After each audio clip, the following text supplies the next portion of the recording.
بسم اللہ الرحمن الرحیم۔ لاسٹ ٹائم ہم نے سورہ مریم کی دوسرے رکوع کی چند آیات کا مفہوم بیان کیا تھا۔ آج دوسرے رکوع کی جو بقایا آیتیں ہیں ان کا مفہوم بیان کرتے ہیں آیت نمبر 30 سے۔ اعوذ باللہ من الشیطان الرجیم، قال انی عبد اللہ آتانی الکتاب وجعلنی نبیا۔ لاسٹ ٹائم جو ہم نے آخری آیات پڑھی تھی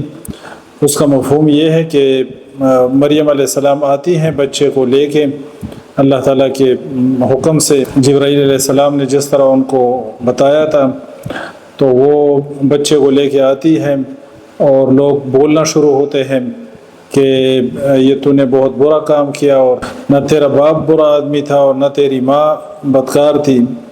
تو اے مریم یہ تو نے کیا کیا، یا اخت ہارون ما کان ابوک امرأ سوء وما کانت امک بغیہ۔ تو مریم علیہ السلام اشارہ کرتی ہے ان کو، چونکہ اللہ کی طرف سے حکم ہوتا ہے، جبرائیل کے ذریعے سے ان کو بتایا جاتا ہے کہ کسی سے بات نہیں کرنی، تو مریم علیہ السلام نے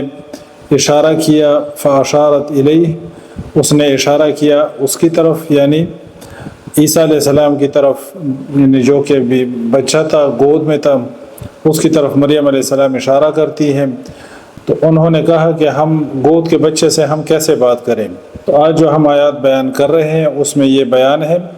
کہ عیسیٰ علیہ السلام بول پڑتے ہیں، انہوں نے جب یہ بات کی کہ ہم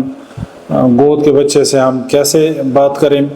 تو عیسیٰ علیہ السلام بول پڑتے ہیں، قال انی عبد اللہ آتانی الکتاب وجعلنی نبیا۔ تو بالکل چھوٹا بچہ اور وہ بولنے لگا اور اس نے پورا بیان کیا، اس نے چیزیں بیان کی کہ میں اللہ کا بندہ ہوں اور اللہ نے مجھے کتاب دی ہے، یعنی اللہ نے مقدر کی ہے جو مجھے ملنے والی ہے، وجعلنی نبی، اور اللہ نے مجھے نبی بنایا ہے۔ تو بچے کا اس عمر میں بولنا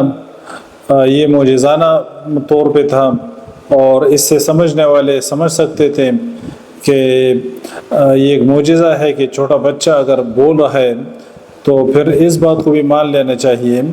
کہ ان کی جو پیدائش ہے وہ بھی معجزانہ ہے، نہ یہ کہ جو لوگوں نے تانے دینا شروع کیے مریم علیہ السلام کو، بلکہ جب یہ بچہ اس عمر میں بول رہے، جبکہ روٹین میں بچے اس عمر میں نہیں بولتے، تو جس طرح یہ اس کا بولنا معجزانہ ہے، تو پھر یہ بات سمجھ میں آ سکتی ہے کہ اس کی پیدائش بھی خرق عادت ہے۔ اور جو پہلی بات عیسیٰ علیہ السلام کرتے ہیں وہ پہلی بات یہ ہے کہ میں اللہ کا بندہ ہوں، میں اللہ کا بندہ ہوں۔ قال انی عبد اللہ آتانی الکتاب وجعلنی نبیا، اس نے کہا، اس بچے نے یعنی عیسیٰ علیہ السلام نے کہا، انی عبد اللہ، بے شک میں اللہ کا بندہ ہوں، آتانی الکتاب، اس نے دی ہے مجھے کتاب، وجعلنی نبیا، اور اس نے مجھے بنایا ہے نبی، وجعلنی مبارکن، اور اس نے مجھے بنایا ہے بابرکت، اینما کنت، جہاں کہیں میں ہوں، واوصانی بالصلاۃ، اور اس نے مجھے حکم دیا ہے نماز کا، والزکوٰۃ، اور زکوٰۃ کا، ما دمت حیا، جب تک میں زندہ ہوں، وبرا بوالدتی ولم یجعلنی جبارا شقیا، ٹھیک ہے، اور مجھے نیکی کرنے والا اپنی والدہ کے ساتھ، ولم یجعلنی جبارا شقیا، اور نہیں بنایا اس نے مجھے سرکش اور بدبخت، والسلام، اور سلام ہے علیہ مجھ پر، یوم ولدت، جس دن میں پیدا ہوا، ویوم اموت، اور جس دن میں مروں گا، ویوم ابعث حیا، اور جس دن میں دوبارہ اٹھایا جاؤں گا۔ عیسیٰ علیہ السلام کے بارے میں جتنے لوگ افراط اور تفریط کا شکار ہوئے، اس افراط اور تفریط اور ان اختلافات کا حل عیسیٰ علیہ السلام کی اس پہلی تقریر میں موجود ہیں، یعنی جو بچپن میں اس نے کی، جو جب وہ گود میں تھا، جب اس نے یہ باتیں بیان کی کہ یہودی اگر اس کی طرف بری نسبتیں کرتے ہیں، تو اگر وہ بچپن میں اور ماں کی گود میں ہے اور بول رہا ہے تو یقیناً وہ معجزانہ طور پر پیدا بھی ہوا ہے، اگر اس کا بولنا معجزانہ طور پر ہے تو اس کو بھی سمجھ لینا چاہیے کہ اس کی ماں بدکارہ نہیں بلکہ وہ پاک باز ہے۔ اسی طرح جو لوگ عیسیٰ علیہ السلام کے بارے میں غلو کا شکار ہوئے تو ان کے لیے بھی عیسیٰ علیہ السلام کی اسی ابتدائی گفتگو میں سارے مسائل کا جو ہے نا حل موجود ہے۔ قال انی عبد اللہ آتانی الکتاب وجعلنی نبیا، میں اللہ کا بندہ ہوں اور اللہ نے مجھے کتاب عطا کی ہے اور اللہ نے مجھے نبی بنایا ہے۔ وجعلنی مبارکا اینما کنت واوصانی بالصلاة والزکاة ما دمت حیا، اللہ نے مجھے بابرکت بنایا اور میں اللہ کا بندہ ہوں، اس نے مجھے حکم دیا ہے عبادت کا، نماز کا، زکوٰۃ کا۔ وبرا بوالدتی ولم یجعلنی جبارا شقیا، والسلام علی یوم ولدت ویوم اموت ویوم ابعث حیا۔ اگلی آیت میں اللہ فرماتے ہیں ذالک عیسی ابن مریم، یہ ہے عیسیٰ ابن مریم، قول الحق، حق بات، الذی فیہ ہے وہ جس میں یمترون وہ لوگ شک کرتے ہیں۔ تو عیسیٰ علیہ السلام کا یہ جو بیان ہے جو اس نے شروع میں کیا جب وہ ماں کی گود میں تھا، بچہ تھا چھوٹا، اور اس نے تو اللہ فرماتے ہیں کہ یہ عیسیٰ بن مریم ہے، یعنی نہ وہ خدا کا بیٹا ہے نہ ہی وہ خدا ہے، بلکہ وہ اللہ کا بندہ ہے اور اللہ کا نبی ہے اور اللہ نے انہیں بابرکت بنایا ہے۔ تو عیسیٰ علیہ السلام الہ نہیں بلکہ وہ اللہ کے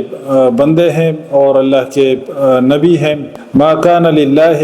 نہیں لائق اللہ کے لیے، ان یتخذ من ولد، یہ کہ وہ بنائے کوئی اولاد، سبحانہ وہ پاک ہے، اذا قضا امرا، جب وہ فیصلہ کرتا ہے کسی کام کا، فانما یقول، تو وہ صرف یہ کہتا ہے، لہو اس کے لیے، کن کہ ہو جا، فیکون تو وہ ہو جاتا ہے۔ تو عیسیٰ علیہ السلام کی پیدائش اللہ نے حکم دیا اور عیسیٰ علیہ السلام کو اللہ تعالیٰ نے خرق عادت پیدا کیا، اللہ کے حکم سے ہوا، اور اس کی خرق عادت پیدائش سے، تم اسے الہ نہ بناؤ، تم اسے معبود نہ بناؤ، اور او یہودیوں، او مریم پر بہتان لگانے والوں، ان کی خرق عادت پیدائش کی کیوں منکر ہو اور ان کی ماں کی طرف کیوں بری نسبتیں کرتے ہو۔ ما کان للہ ان یتخذ من ولد سبحانہ اذا قضا امرا فانما یقول له کن فیکون۔ اب اس کے بعد اگلی جو آیت ہے اس میں پھر عیسیٰ علیہ السلام کی تقریر کا ایک ٹکڑا ہے جب وہ اپنی قوم کو تبلیغ کرتے ہیں، وَإِنَّ اللَّهَ رَبِّي وَرَبُّكُمْ فَاعْبُدُوهُ هَذَا صِرَاطٌ مُسْتَقِيم، وَإِنَّ اللَّهَ اور بے شک اللہ ہی، ربی میرا رب، وربکم اور تمہارا رب، فاعبدوہ پس اسی کی بندگی کرو، ھذا صراط مستقیم یہ ہے صراط مستقیم۔ تو عیسیٰ علیہ السلام کا بیان جو پہلے گزرا وہ خود اپنے آپ کو بھی اللہ کا بندہ بتلاتے ہیں، قال انی عبد اللہ آتانی الکتاب وجعلنی نبیا، اور یہاں پر قوم کو دعوت دیتے ہیں وَإِنَّ اللَّهَ رَبِّي وَرَبُّكُمْ فَاعْبُدُوهُ ھذا صراط مستقیم، بے شک اللہ میرا بھی رب ہے اور اللہ تمہارا بھی رب ہے، پس بندگی اسی کے لیے خاص کرو، ھذا صراط مستقیم یہ صراط مستقیم ہے، یہ سیدھا راستہ ہے۔ فاختلف الاحزاب من بینہم، پھر اختلاف کیا گروہوں نے آپس میں، یعنی جو ہم نے پہلے بیان کیا کہ کسی نے عیسیٰ علیہ السلام کے بارے میں افراد سے کام لیا اور ان کو الہ کہہ دیا، یا ان کو اللہ کا بیٹا کہہ دیا، یا تین میں سے تیسرا کہہ دیا، اور اسی طرح جو ہے پھر وہ یہودیوں نے ان کو نعوذ باللہ جادوگر کہا، اور یہودیوں نے جو ہے نا ان کی طرف اور نسبتیں کی۔ تو اللہ فرماتے ہیں کہ عیسیٰ علیہ السلام کی اپنی تبلیغ اور اپنا پیغام تو یہ تھا وَإِنَّ اللَّهَ رَبِّي وَرَبُّكُمْ فَاعْبُدُوهُ ھذا صراط مستقیم، اور لوگوں نے کیا کیا، فاختلف الاحزاب من بینہم فویل للذین کفروا من مشہد یوم عظیم، فویل للذین کفروا، چنانچہ ہلاکت ہے ان لوگوں کے لیے جنہوں نے کفر کیا، من مشہد یوم عظیم بہت بڑے دن کی حاضری سے، اسمع بہم کیا خوب ہی سنتے ہوں گے، وابصر اور کیا خوب ہی دیکھتے ہوں گے، یوم یاتوننا جس دن وہ آئیں گے ہمارے پاس، لیکن الظالمون اليوم لیکن ظالم لوگ آج کے دن فی ضلال مبین صریح گمراہی میں ہیں۔ اللہ فرماتے ہیں کہ قیامت کے دن جب یہ لوگ حاضر ہوں گے تو اس وقت یہ خوب دیکھیں گے اور خوب سنیں گے، لیکن آج یہ لوگ گمراہی میں پڑے ہوئے ہیں۔ وَأَنذِرْهُمْ اور آپ انہیں ڈرائے، یوم روز، الحسرت حسرت سے، اس قضی الامر جب فیصلہ کیا جائے گا ہر معاملے کا، وہم فی غفلت اور وہ غفلت میں ہے، وہم لا یؤمنون اور وہ ایمان نہیں لاتے، انا نحن بے شک ہم ہی، نرث الارض وارث ہوں گے زمین کے، ومن علیہا اور جو کچھ اس پر ہے، یعنی زمین اور زمین پر جو کچھ ہے، اللہ فرماتے ہیں کہ ہم ہی اس کے وارث ہوں گے، وَإِلَيْنَا يُرْجَعُونَ اور ہماری ہی طرف وہ لوٹائے جائیں گے۔ اس پر سورہ مریم کا دوسرا رکوع مکمل ہو گیا ان آیات پر، اور سورہ مریم کی یہ آیات ہیں جن کو جعفر طیار رضی اللہ عنہ نے نجاشی کے دربار میں یہ آیتیں جب تلاوت کی تھی، ان آیات کو سننے کے بعد نجاشی نے زمین سے تنکا اٹھا کے کہا تھا عیسیٰ علیہ السلام اس تنکے کے برابر بھی اس سے زیادہ نہیں ہے جو قرآن کی آیات نے ان کو بیان کیا، اور قرآن نے عیسیٰ علیہ السلام کے کئی ایک معجزات کو بیان کیا۔ اللہ تعالی ہمیں سمجھنے کی اور اس پر عمل کرنے کی توفیق نصیب فرمائے۔ سبحانک اللہم و بحمدک، اشہد ان لا الہ الا انت، استغفرک و اتوب الیک۔